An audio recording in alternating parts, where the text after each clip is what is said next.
মেবার জমা দিয়া কোথায়? মাথাতে। আমিও ওনাকে বলেছিলাম, ব্যাপারটা আপনার যদি আইপিএফটিতে থাকতে কষ্টই হয়, যদি না চান তাহলে বিজেপিতে আসুন।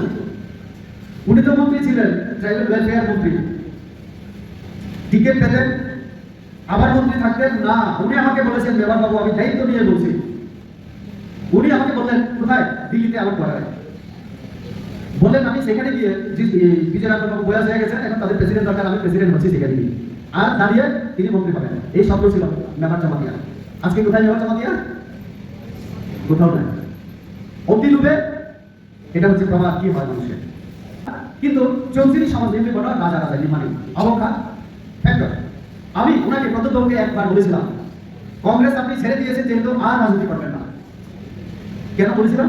তিনি আমাকে বলেছিলেন, रेवती जी मैंने पॉलिटिक्स में आके गलती किया, कांग्रेस वाले करके मैंने गलती किया, तो मैंने उस समय इनको ये एडवाइस किया था, आप अगर राजा हो, राजा की तरह रहना चाहते हो, आप पॉलिटिक्स मत कीजिए, आपकी प्रसाओं को लेके, बागानियों को लेके, सबको लेके आप राजा अगर होना चाहते हो तो सबका राजा बन जाइए। 2014 থেকে বিজেপিতে কাজ করি। 2019 আমি প্রথম এমপি হই, সাংসদ হই। 1-1.5 বছর পরে করোনা মহামারী শুরু হয়। এই মণ্ডলে আমি করোনার সময়ও চাল থেকে শুরু করে মাস্ক বিলির জন্য যাই সামর্থ্য, কোনো এনজিওকে দিয়ে যেভাবে আমার সামর্থ্য ছিল, জোগাড় করা সম্ভব ছিল, সেটাও আমি দিতে এসেছি এখানে। যুব মোর্চা অবস্থায় আমি অঙ্কিতে এসেছি। আমি যখন যুব মোর্চা করতাম, তিনকোড়ায় সভাপতি, আমি সাধারণ সম্পাদক। জনজাতি মোর্চা স্টেট প্রেসিডেন্ট যখন ছিলাম, সঞ্জয় জমাতিয়া এখন আমাদের দলে নেই, তখন রাজ্য সভাপতি ছিলেন, ওনার পরে আমি হলাম। আমি তারপরেও এসেছি। সঞ্জয় জমাতিয়ার এখন যে স্বপ্ন ছিল মাথায় গিয়ে খুব ক্ষমতা যেন ওনার হয়, কিন্তু সেই স্বপ্ন পূরণ হয়নি, এটাও আমাদের দেখা। উনিও শিক্ষক ছিলেন, আমি শুনেছি আমার মতো। কিন্তু বিজেপি থেকে চলে গিয়ে কেউ যদি ভাবে যে আমি বড় নেতা হয়ে যাব, এটা সঞ্জয় জমাতিয়া উদাহরণ থেকে আমরা শিখতে পারি। আর আমার মতো বন্যাছড়ার কোন একটা গ্রামের ছেলে এই দলে এমপি হওয়া যায়, মোর্চার সভাপতি হওয়া যায়, ন্যাশনাল এক্সিকিউটিভ মেম্বার হয়ে যুব মোর্চায় আমি পশ্চিমবঙ্গে প্রভারী ভূমিকা পালন করেছি এবং বিজেপিতে কোর কমিটির সদস্য এখনো আছি। এটা বিজেপিতে থাকলে সম্ভব, এটাও প্রমাণিত। তো কাজে আমাদের একটাই দুর্বলতা যে আমরা অ্যালায়েন্স করেছিলাম। আমি বলবো আমাদের দোষের মধ্যে এটা একটা অন্যতম কারণ, যে দোষের কারণে আজকে আমাদের সংগঠন এই অম্পিতে, বিশেষ করে অম্পির মতো আরো কয়েকটা মন্ডলে আমরা যে দুর্বল আছি, তার মূল কারণ হচ্ছে এটা। কারণ আমাদের সঙ্গে যারা অ্যালায়েন্স করেছিল, জোট করেছিল, জোটের ধর্ম তারা পালন করেনি। জোট মানে আদর্শ আলাদা,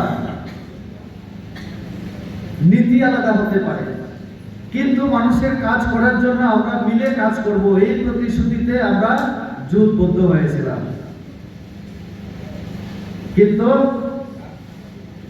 কিছু কিছু দল মনে করে পাহাড়ে আমরাই সবকিছু। এই ভুলটা যেমন আইপিএফটি করেছিল, তেমনি এখন কথা করছে। আইপিএফটি তম্পুরও বড় বলছে না, পাহাড়ে পাহাড় চলছাড়াকে ঘুরে।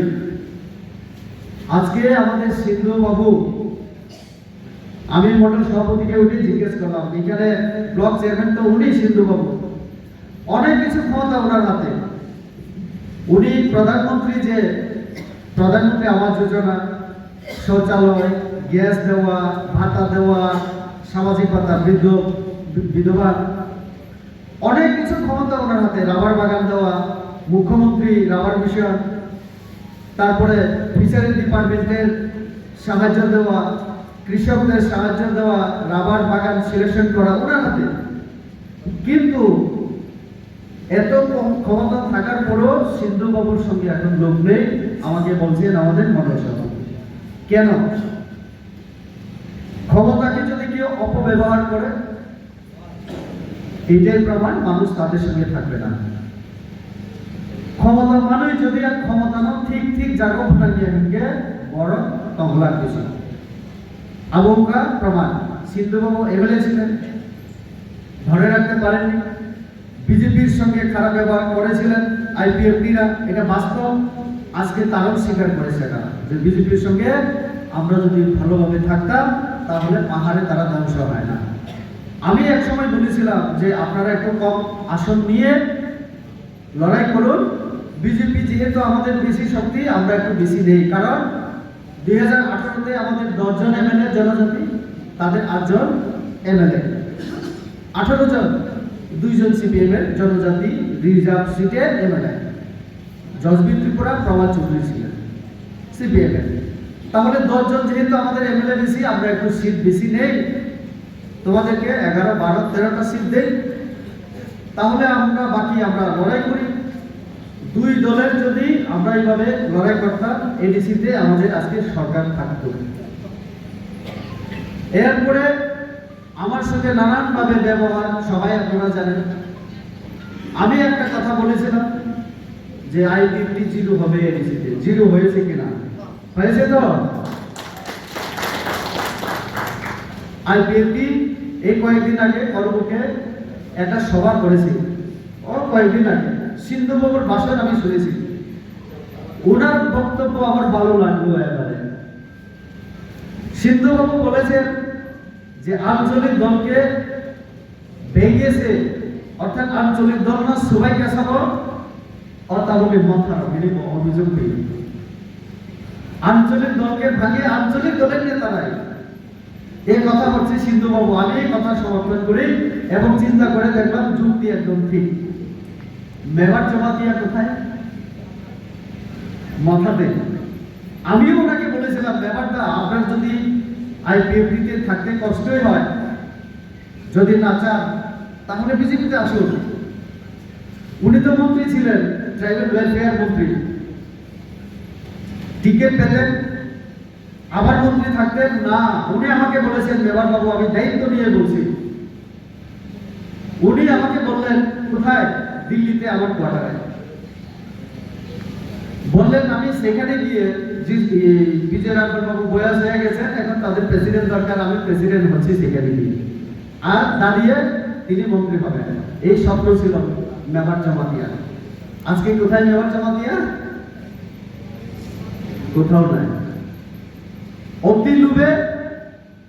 এটা হচ্ছে প্রমাণ কি হয় মানুষের। এবং আইপিএফটিকে ধ্বংস করে মেবার জমাতিয়া সহ আরো অনেক নেতা চলে গেল কোথায়? মাথাতে। মাথার আজকে কি অবস্থা? মাথাকে প্রদ্যুৎ বাবু, যিনি রাজ পরিবারের, আমি অস্বীকার করি না, তিনি রাজ পরিবারের, কিন্তু গণতন্ত্রের রাজা শব্দ নেই সংবিধানের মধ্যে, আর সেটা নেই। গণতান্ত্রিক শাসন ব্যবস্থাও রাজা শব্দ করে বাদ, কিন্তু চৌধুরী সমাজ নিয়ে বড় রাজা রাজা মানে অবক্ষা ফ্যাক্টর। আমি ওনাকে প্রদ্যুৎ বাবুকে একবার বলেছিলাম, কংগ্রেস আপনি ছেড়ে দিয়েছেন যেহেতু আর রাজনীতি করবেন না। কেন বলেছিলাম?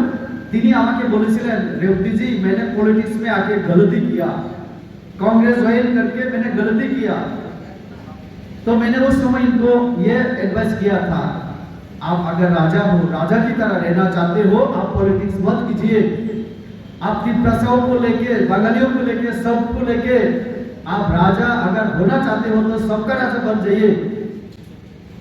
আমি বলেছিলাম ওনাকে। কিন্তু একটা রাজনৈতিক দলে গেলে বিজেপিকে যখন উনি সমালোচনা করবেন, যা কিছু বলবেন, আমি বিজেপির একজন কর্মী হিসেবে, কার্যকর্তা হিসেবে ওনার জবাব দেওয়ার দায়িত্ব আমার আছে কিনা? আমাদের আছে কিনা? আছে তো। সেই জন্যই রেবতী ত্রিপুরা সাধারণ জুমিয়া পরিবারের সন্তান হলেও আমি ওনাকে একটা জবাব দিলাম। প্রথম জবাব আমার ছিল তুমি যদি রাজপুত্র হো, আমি রেবতী ত্রিপুরা হো জুমিয়া পুত্র। আমি অন্যায় কি বলো? অন্যায় না তো? অধিকার আছে তো আমার এই কথা বলা। কারণ আমার দাদু জুম চাষ করতেন, আমার বাবা পড়াশোনা করায়, বাবা চাকরি করেন, তার জন্য আমিও একটু শিক্ষিত হলাম। কিন্তু আমি ওই পরিবার থেকে আমি কেন বলে যাব? আর উনিও তো ওনার বাবার কথা না বলে মহারাজা বীর বিক্রমের কথাই বলেন, বে ইনকা নাতি হুঁ। তো আমিও দাদুর কথাই বলছি, দাদু যেহেতু জুমিয়া, আমিও জুমিয়া পুত্র। না হলে আমি কর্মচারী পুত্র বলতে পারতাম তো আমি? হ্যাঁ, আমার বাবা কর্মচারী, আমি কর্মচারী ঘরের ছেলে বলতে পারতাম। কিন্তু আমিও পরিচয় দিয়েছি, ওনাকে অনুসরণ করি। উনি যেমন মহারাজা বীর বিক্রমের নাতির কথা বলেন, আমিও বলেছি আমার দাদুর পরিবার। আমি এবার এখন উনি কি কি কথা বললেন আমরা সবাই আশা করেছিলাম, যত আশা কি বলি, রাজা যেহেতু রাজনীতিও নকর না, তা বললে রাজনীতি কাহা নাই যত থানসার কইব বড় ভূত লিখা। ভেবেছিলাম আমরা এবারে আমাদের রাজা যেহেতু রাজনীতিতে এলেন, তিন প্রাসাদের নিয়েই শুধু রাজনীতি বললেন, না আমি শুধু তিন প্রাসাদের জন্য আমি লড়াই করব। আমরা তিন প্রাসাদের সবাই খুশি হলাম, ঠিক আছে রেবতী তার মধ্যে নাই, আমি ধরলাম, আমি খারাপ ধরলাম। বললেন এবারে এক হও তোমরা, সব তিন প্রাসাদ এক হয়ে ওনাকে 18 সিট দিলাম। তো আমরা এডিসিতে 18টা সিট। এবং তিনি প্রতিশ্রুতি দিয়েছিলেন, এপ্রিল মাসে ইলেকশনে রেজাল্ট ছিল বোধহয় 10 তারিখ। 10 তারিখ রেজাল্ট হলে 11 তারিখ ডেটা দিয়ে প্রেজেন্ট দেবেন। কই আজকে 5 বছর সে থামসা কেন? এই অম্পি মণ্ডলে এই 2023-এ আমরা যখন দ্বিতীয়বার আবার ক্ষমতায় এলাম, আমাদের কর্মীরা যখন বিজয় মিছিল করতে শুরু করেছিল, বিয়ারের বোতল দিয়ে কেন আমাদের কর্মীদেরকে মারপিট করা হবে? এটা কোন থামসা? কোন থামসা? কোন রাজনীতি? কোন রাজনীতি? গণতন্ত্রে দাঁড়িয়ে আপনি রাজতন্ত্র কায়েম করতে পারবেন না। আমি আবার বলি, গণতন্ত্রে দাঁড়িয়ে আপনি রাজতন্ত্র আবার চালু করতে পারবেন না। মানুষ এখন গণতান্ত্রিক দেয়ালয় সমৃদ্ধ চিন্তাব গণতন্ত্র নুগই চিন্তায় রাজতন্ত্র রসকেব সবক খেলে করি সংবিধান আইন ছিল পারমিট খেলা। কিন্তু যখন আমি এসেছিলাম এর আগেও, যখন আমাদের পার্টি অফিস ভাঙচুর করা হয়েছিল, আমি এসেছি বিভিন্ন সময়, তুই দুতে একটা যোগদান করবে, আমি এসেছিলাম, আমাকে ঘেরাও করলো পাতালকন্যা গো ব্যাগ। আমি আমার গাড়ির জানালা খুললাম, আমি বললাম আমি তো রেবতী ত্রিপুরা, আমি পাতালকন্যা নই। তো কি পাতালকন্যা? পাতালকন্যা। তারপরে আমার গাড়ি তারা মারতে চেয়েছিল, পুলিশ ছিল, তার জন্য আমাকে মারতে পারেনি, গাড়িও মারতে পারেনি। তো আমি 5 বছরে 4 বার আক্রান্ত। তাকুগুলো আমি একটানো কইব, একটু ধৈর্য রন্দি, সময় ফাইনাই, জরা ফাইনাই, জরা ফাইনাই। তাহলে বলিকে জরা ভাইকে পরিবর্তন হোক, সময় কিভাবে পরিবর্তন হয় তার উদাহরণ আমরা দেখেছি। আইপিএফটি কিরকম মানে শক্তি নিয়ে 2018 এসেছিল। আদর্শ নীতি যদি ভালো না হয়, মানুষের সঙ্গে যদি সম্পর্ক ভালো না রাখতে পারে, তাহলে মানুষ কিন্তু 5 বছর পরে বিসর্জন দেয়। তুইও মচকে দিব মানে সেটি কম করে ভাই, তুইও মচকে দিতে নাই। আজকে এডিসিতে কি চলছে? রাজা বলেছিলেন, আমরা সবাই আশ্বস্ত ছিলাম, কম্প্রোমাইজ नहीं करेंगे, লিখিত দেনা होगा। গ্রেটা ত্রিপ্রালেন, আজকে গ্রেটা ত্রিপ্রালেন তাদের কোনো আন্দোলনের কর্মসূচিতে কোনো দাবির মধ্যে নেই। 2023 ইস্তাহারে নাই, তো নাই চুক্তি। আমি বললাম ये जो एग्रीमेंट हुआ दिल्ली के साथ, एग्रीमेंट में क्या है? तो तारा एक बार के আমাকে জবাব দিল, इसमें 125 संविधान अमेंडमेंट, कॉन्स्टिट्यूशनल अमेंडमेंट उसमें है। तो ग्रेटा ত্রিপুরার নাই, নাই লিখা আছে নি এগ্রিমেন্ট পেপারের মধ্যে নাই, তার জন্যই নাই। ঠিক আছে, গ্রেটা ত্রিপুরার ফ্রি খাতা জল তো পাইনা তাবকে রাগ দিয়া জিনিস। আমি একদম এই তো আমার রেকর্ড হচ্ছে, মিডিয়াতে যাবে, আমি মিডিয়ার সামনে আবার বলছি। আমি একটাই উদাহরণ দেব, এখানে সব জনজাতি, যত জনজাতি ওরা। পয়লা 7 কোটি 7 ক্রোর, এরপরে 11 কোটি 11 ক্রোর রাবানি স্মোক হাউস। স্মোক হাউস বুঝেন তো? বুঝি তা তোমরা রাবানি আর যে সিট, রাবার সিট বেলাক কিমানি পড়ে আর বেলাক ফুরান হোসেন সাধুগ অনেক দিন না ঠিক নক আগে আরো কারেন্ট অথবা আরো যে কোনো বল বেঠানো আরো হরিবই বুঝুই আমার ফুরান গাইকে তাড়াতাড়ি রান্নাই আবহাওয়াকে পরিষ্কার নাই এবং আপনার ফালকানকে রান বেশি বানাই। স্মোক হাউসের সিটটা যদি বিক্রি করি বেশি দামে পাওয়া যাবে, তার জন্যই মুখ্যমন্ত্রী রাবার মিশন প্রজেক্টের নাম কি? মুখ্যমন্ত্রী রাবার মিশন। এটা এডিসির টাকা না, এইটা এডিসির টাকা না। মুখ্যমন্ত্রীকে ডক্টর মানিক সাহা, ডক্টর মানিক সাহার নামে স্কিম তিনি কয়টা? 50টা এডিসি রে আমরা দিয়েছিলাম। নাও এডিসি পূর্ণচন্দ্র বাবু তুমি প্রত্যেক জোনালে 7 জোনালে ভাগ করে দাও। 3 বছর আগে 18 কোটি টাকা দেওয়া হয়েছে। যেহেতু 3 বছর আগে 18 কোটি টাকায় একটা কাজ তারা করেনি, বাকি কাজ হয়তো বা এখন আরো দেওয়া হয়েছে কিনা আমার জানা নেই, আমি আমার খবরও নেই।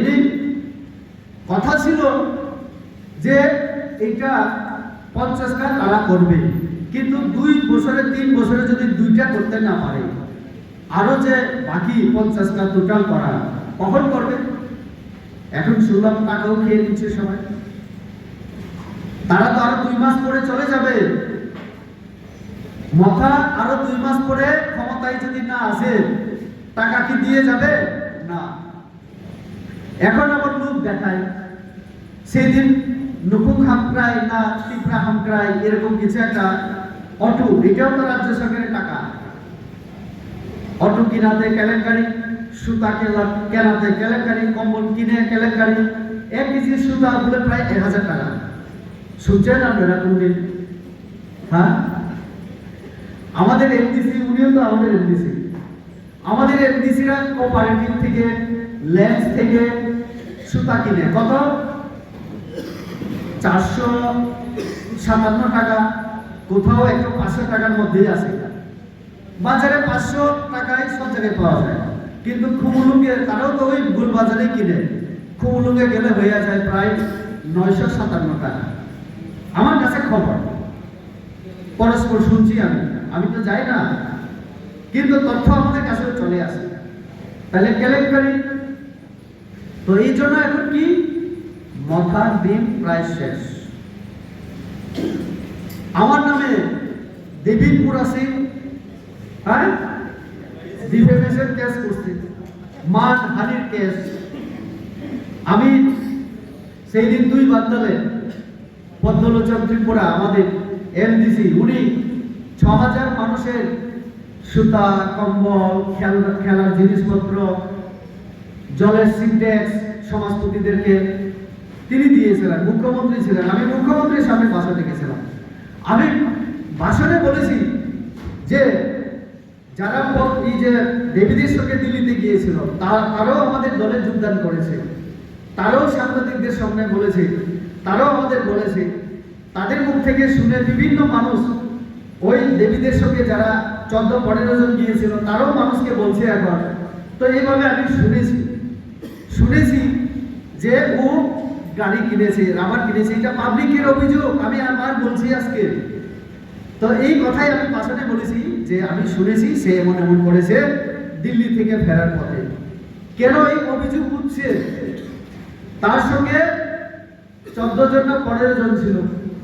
সে আমি চ্যালেঞ্জ দিয়ে বলি, এই যে ব্রহ্মপুত্র নদী, সে বাসে চলে কয়েক কিলোমিটার সে একা চলে গেল গাড়িতে করে বরপেটা নামে একটা জায়গা আছে, বরপেটাতে।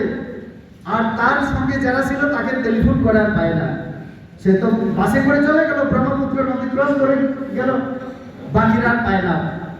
ও বলছে দেবী যে তোমরা পায়ে হেঁটে এসো, তুমি গাড়িতে করে যাবে পায়ে হাঁটার জন্য তারই তো নাম ছিল, সেই তো বলেছিল।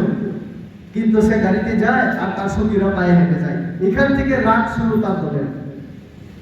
তার সঙ্গে যারা গিয়েছিল তাদের রাগ শুরু হলো এখান থেকে। বড়ুলেদের কোনো একটা সরকারি আবাসের মধ্যে আমি শুনেছি, আবার বলছি দেবী, আমি শুনেছি তুমি এসি রুমে ঘুমিয়েছো। উত্তরপ্রদেশে কোনো রেস্টুরেন্ট, ভালো রেস্টুরেন্টে তোমরা খেয়েছো, এবং এই দোকানের মালিক আমার এখানে মাইনরিটি সম্প্রদায়ের নেতা আছেন। মাইনরিটি কোনো এক সম্প্রদায়ের বড় রেস্টুরেন্টে খেয়েছে দেবী তারা। বেশি চ্যালেঞ্জ করলে ফটো দেখিয়ে দেবো।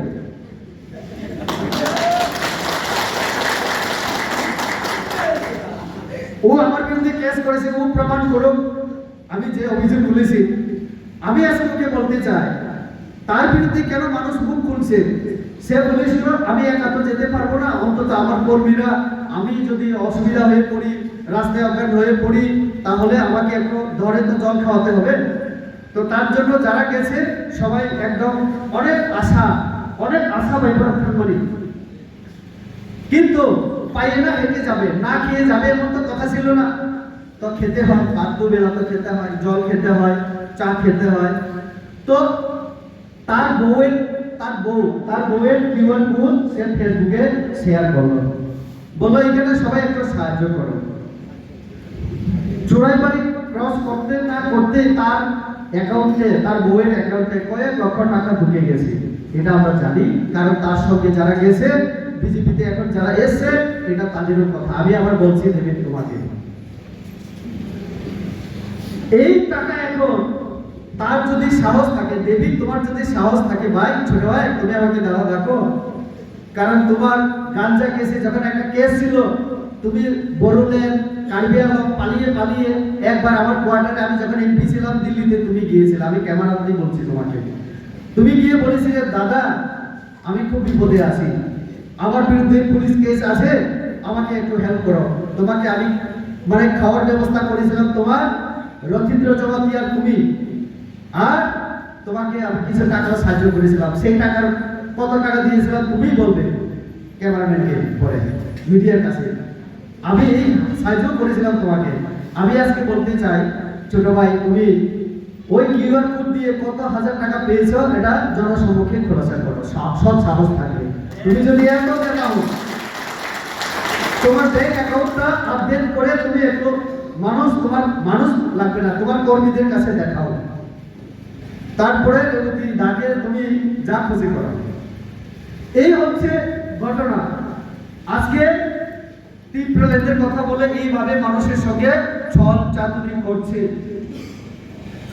চিনি তীব্রাসারক, তাই বুঝেন না সিংহাই সাদি চুক্তি খাইয়া চুক্তির কাগজ ফুলুক দিয়ে বিজয় রাঘব, অনিমেষ দেববর্মা, দুই বড় নেতা प्रद्युत बाबू ने अनुरोध किया, महाराज जी और भी अगर पेपर है, डॉक्यूमेंट्स है, फाइल है, अगर है तो एक बार दिखाओ ना, हम दोनों भी देख लेता हूँ। ये बोला था अनिमेष जी और विजय राघव जी, लेकिन ये महाराज जी और मेरा प्रद्युत जी इन्होंने नहीं दिखाया।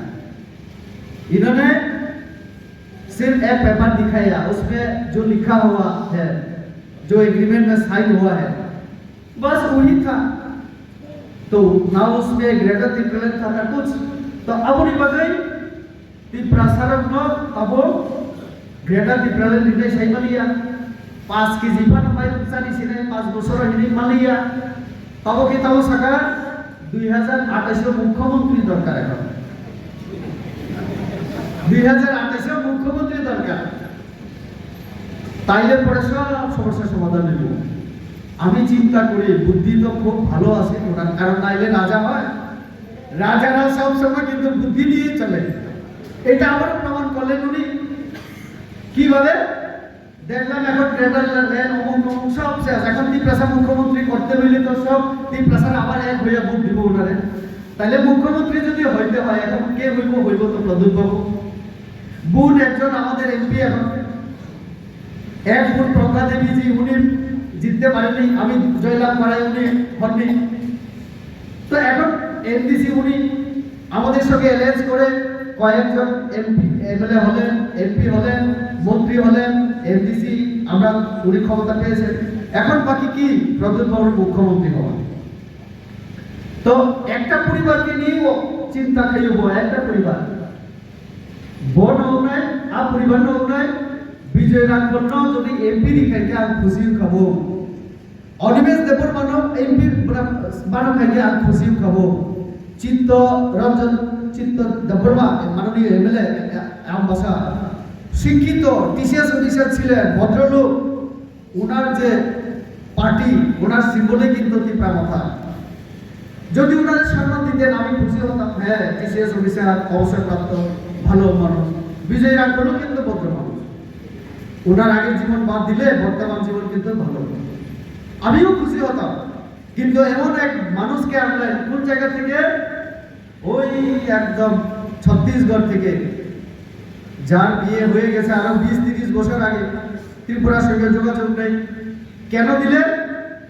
শুধু ওনার বোন বলে, ওনার দিদি বলে। অর্থাৎ সব করতে হবে রাজপরিবার। ওনার মুখ্যমন্ত্রী এখন বাকি আগামীতে, তার জন্য আমার বলেছি ত্রিপুরার মুখ্যমন্ত্রীর মামলা নাই। আমি আবার ক্যামেরার সামনে বলছি, আমি সেই দিন মুখ্যমন্ত্রীর সামনেও আমি বলেছি এই কথা। মুখ্যমন্ত্রী যদি ত্রিপ্রাসাদ কোনোদিন হয়ে থাকে এই ত্রিপুরা রাজ্যে, আগামীতে, আমি আগামীর কথা বলছি, আগামীতে যদি মুখ্যমন্ত্রী ত্রিপ্রাসাদ যদি হয়ে থাকে তাহলে এটা বিজেপি থেকে হবে। আমি আবার বলছি কেন হবে? যদি হয় কেন হবে জানেন? 20 জন দিয়ে কোনোদিন মুখ্যমন্ত্রী মন্ত্রিসভা হয় না। আমরা 20 জন সব দিয়ে দিলাম কারে? প্রদ্যুৎ বাবুরে। আর 11 জন আমার মাইনরিটির এমএলএ লাগবে, একজন তফজল হোসেন বাবু আমাদের, ওনারও তো সমর্থন লাগবে। আমার তিনকোড়ায় কথাই কথা যদি বিজেপির সঙ্গে হয়, সাপোর্ট তো তোমার বিজেপি নিতে হবে, না হলে সিপিএম, না হলে কংগ্রেস। এখানে তো বাঙালি থাকবেই ভাই। তো আমরা যে বলি সব পেশার সবকা বিকাশ, শুধু একটা জাতি নিয়ে ভাবে না, এটাই তো ভালো। তুমি যে ওয়ান নর্থ ইস্ট কথা বলো, আমরা তো ওয়ান ইন্ডিয়ার কথা বলি, এক শ্রেষ্ঠ, এক ভারত শ্রেষ্ঠ ভারতের কথা বলি। সব পেশার সবকা বিকাশ, জনজাতি তো মধ্যপ্রদেশেও আছে, জনজাতি তো ছত্তিশগড়ে আছে, জনজাতি তো সারা ভারতবর্ষে আছে।